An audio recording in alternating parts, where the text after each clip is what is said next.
मुख्यमंत्री एकनाथ शिंदेंनी 21 मार्चला बोलावली आहे शिवसेनेच्या आमदार खासदारांची बैठक। बैठकीला जिल्हा संपर्क प्रमुख, विभाग प्रमुखांसह इतर पदाधिकारी उपस्थित राहणार। भाजप, शिवसेना आणि अजित पवार गटात पुढील काही दिवसात अनेक अनपेक्षित लोक प्रवेश करतील, मंत्री उदय सामंत यांचा दावा। महाविकास आघाडीचं जागा वाटप जवळपास निश्चित, 1 ते 2 दिवसात महाविकास आघाडीच्या जागा वाटपाची घोषणा होणार, उद्धव ठाकरेंची माहिती। लोकसभा निवडणुकीसाठी महाविकास आघाडीच्या सर्व जागा 1 ते 2 दिवसात जाहीर होणार, काँग्रेस प्रदेशाध्यक्ष नाना पटोले यांची माहिती। काँग्रेसला लोकसभा निवडणुकीत 7 जागांवर मदत करू, वंचितचे अध्यक्ष प्रकाश आंबेडकर यांची माहिती। राष्ट्रवादी आणि शिवसेनेबाबत आम्ही अजून कोणताही निर्णय घेतलेला नाही, प्रकाश आंबेडकरांची प्रतिक्रिया।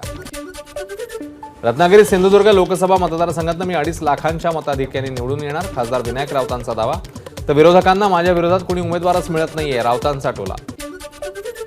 काँग्रेस वर्किंग कमिटीने नागपूर लोकसभेसाठी आमदार विकास ठाकरेंच्या नावाला दिलाय ग्रीन सिग्नल, विकास ठाकरेंची उमेदवारी जवळपास निश्चित।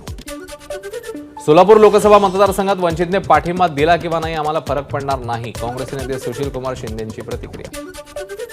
मीरा भाईंदरमध्ये शिवसेनेच्या उमेदवारासाठी काम करण्यास भाजपचे माजी आमदार नरेंद्र मेहता यांचा नकार, लोकसभा मतदारसंघात भाजपच्या उमेदवाराला उमेदवारी देण्याची मेहतांची मागणी। शिराळा तालुक्यातील रिळे गावात सोन्याच्या वस्त्राने होते दाढी, 8 तोळ्याचा सोन्याचा वस्त्रा पाहण्यासाठी आणि दाढी करण्यासाठी ग्राहकांची रीत। नागपूरमध्ये जोरदार पाऊस, सलग 3 दिवस नागपुरात अवकाळी पावसाची हजेरी। वर्ध्यामध्ये गारपिटीच्या पावसाचा तडाखा, उन्हाळी पिकासह शेती पिकांचंही मोठं नुकसान। केंद्रीय मंत्री पशुपती कुमार पारस यांचा केंद्रीय मंत्रिमंडळाचा राजीनामा, बिहारमध्ये तिकीट नाकारल्यानं राजीनामा, माझ्या पक्षावर अन्याय झालाय, पारस यांची प्रतिक्रिया। केंद्रीय पंजाब विद्यापीठात माजी राष्ट्रपती रामनाथ कोविंद यांच्या हस्ते राष्ट्रीय सुरक्षा सल्लागार अजित डोवाल डी.लिटने सन्मानित। माजी क्रिकेटर नवज्योत सिंग सिद्धू आयपीएलमध्ये कॉमेंट्री करताना दिसणार, स्टार स्पोर्ट्सची माहिती। पंजाबमधील लोकसभा निवडणुकीत सिद्धू कमी दिसणार असल्याची चर्चा। आयपीएलच्या आगामी मोसमासाठी हार्दिक पांड्या मुंबईच्या कर्णधारपदाची धुरा सांभाळणार, रोहित शर्मा नेहमी माझा मार्गदर्शक, हार्दिक पांड्याची प्रतिक्रिया।